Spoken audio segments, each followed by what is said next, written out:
Jen, ito nga po, yung una pong impeachment complaint, tama po natanggap ng inyo pong opisina December 1, yung ikalawa naman po ay December 3. Ano na po ang update dito? Ito po ba'y na-verified na at na-transmit na po kay House Speaker? Hindi pa po. At yun nga, nakausap namin yung mga ibang congressmen. Nakikiusap po sila na wag muna i-transmit kasi pinag-aaralan pa nila kung endorse nila.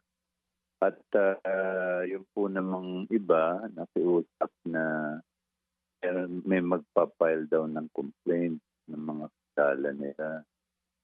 So, yun po ang inaabangan namin. Kasi yung mahirap kasing i-repair yung complaint na dalawa dahil baka sabihin naman nila yung isang complaint na dagdag ay walang bisa na, no? So, yun po ang hinihintay na this week. Ito po yung deadline na sa kanila na pag hindi pa sila nag-submit this week, will be constrained to refer the two complaints earlier filed. Yes po. Jen, nabanggit niyo po merong mga kongresista na nakiusap sa inyo na huwag na muna? Opo. Oo. At binabanggit niyo rin po Na kanina. Yes po. i-refer.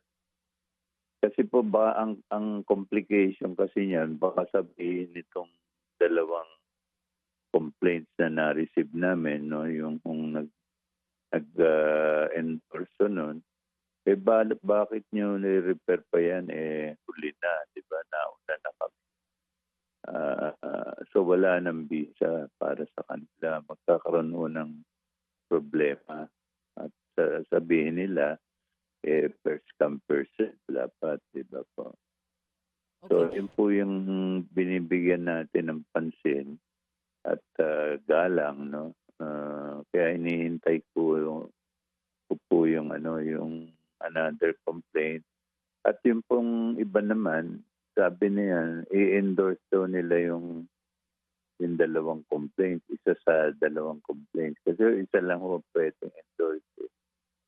So, yun sila rin po nagsasabi sa akin na wag mo munang i-repair kasi maganda pag ni-repair mo kay speaker, kumpleto na with endorsement.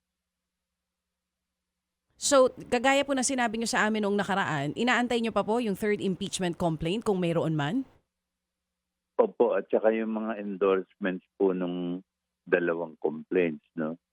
Yung iba po humingi ng kopya sa akin at sabi nila pag-aralan namin kasi pagka satisfied kami dyan sa one of the two complaints filed earlier, then we'll endorse them. In fact, nakakuha na ako ng konting endorsements yung Makabayan Block kung nireport nila. Sec Jen, hingi lang po ako ng clarification ha. I hope you don't Yes, mind. Opo. Endorsement, hindi ho ba under the rules po ng Kamara, yung pong verified complaint, ay maaari po na itong isang ganito pong uri ng impeachment complaint, isang member lang ang pwede mag-endorse, di po ba? Ano ho yung sinasabi niyong naghihintay pa ng endorsement? Klaro na po, doon sa Akbayan, complaint, yung Akbayan party list ang nag-endorse. Dito po sa Makabayan, yung tatlong Makabayan nag-endorse. Ano pong ibig sabihin po, sir? Meron pong nakikiusap na mga congressman, humingi silang kopya ng complaint. No? Pinag-iisipan nila kasi i-endorse nila yung one of the two complaints. No? So nakikiusap, pag-refer ko kay speaker, kasama na po yung endorsement nila para mas malaki ang chance na yung complaint na yon na napili nila ay siya ng magiging complaint na i-refer sa Rules Committee on Rules. And then subsequently sa Committee on Justice. Bakit ho ba, sir, hindi ba pwede hong parehong sabay na itong verified complaint na ito i-submit sa House Speaker para sabay din po? Pwede po naman. pwede po naman. Pero yun nga, nakikiusap yung ibang House members na wag mo nang i-refer dahil hintayin silang pag-isipan kung i-endorse po nila. Mm. Maganda po kasi pag refer mo kay Speaker, more than one or more than three yung nag-endorse. In fact, kung makagather po ng one-third, no? Mm-mm. At 103 House members, wala na, automatic, i-refer na lang po ni Speaker sa Senado. Mhm. Wala na hearing-hearing na matagal.